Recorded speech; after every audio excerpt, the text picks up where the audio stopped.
dhugaa beekuutti na keessa jira. Hafuurri qulqulluu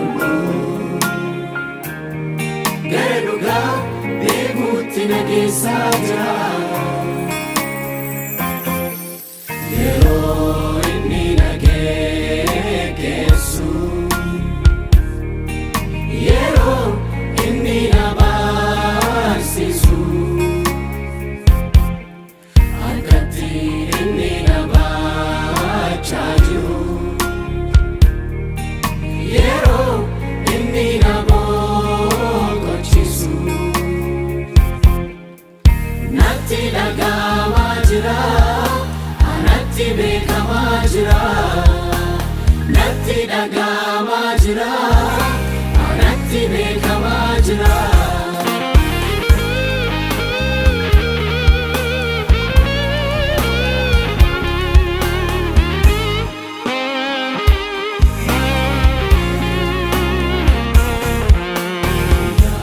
Fayyina koof na jabeessee ulfina kee na yaachisa.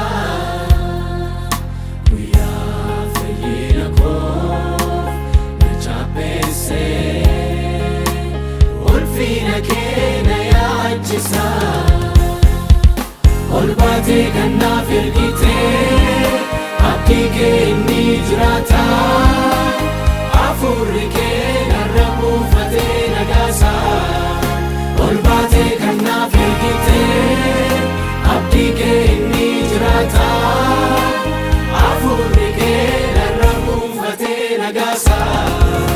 Nagaalata hafuurri kee nagaalata. Hafuurri kee nagaalata. Hafuurri kee nagaalata. Argamuun kee nagaalata.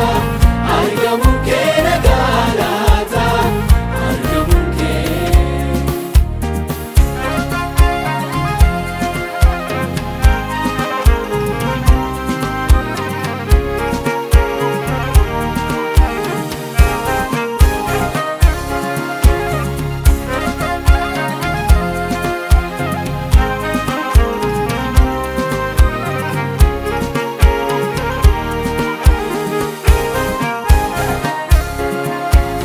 Maal jedheen dubbadha na keessa buufachuu kee. Maal jedheen ibsadha jireenya naaf laachuu kee. Maal jedheen himadha hafuuraan na jiisuu kee. Maal jedheen dubbadha na keessa buufachuu kee. Maal jedheen ibsadha jireenya naaf laachuu kee. Maal jedheen himadha hafuuraan na jiisuu kee. Yaa bishaan jiraata keessa kootii burqaa jira. Akkaan hin dheebonnetta aara galfachaa jira. Yaa bishaan jiraata keessa kootii burqaa jira. Akkaan hin dheebonnetta aara galfachaa jira. Yaa bishaan jiraata keessa kootii burqaa jira. Akkaan hin dheebonnetta aara galfachaa jira. Boqodheera sitti waamamuu kootti boqodheera. Boqodheera hafuura keetti aara galfadheera.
argamuu kee keessatti isaan argadhuun hingitu. Aara gaaffii biyyi lafaa argachuuf jedhee wawwaatu. Argamuu kee keessatti isaan argadhuun hingitu. Kan kee addaa jireenya of keessaa qaba. Argamuu kee